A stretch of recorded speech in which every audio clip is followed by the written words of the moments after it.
Restaurant dishes at home. Let's make crispy, spicy tuna rice.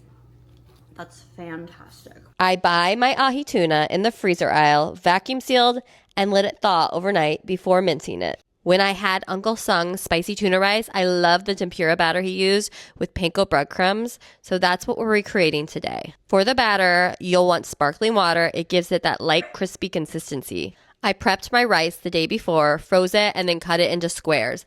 Honestly, these probably could have been a little bit thinner, but this was my first time making them.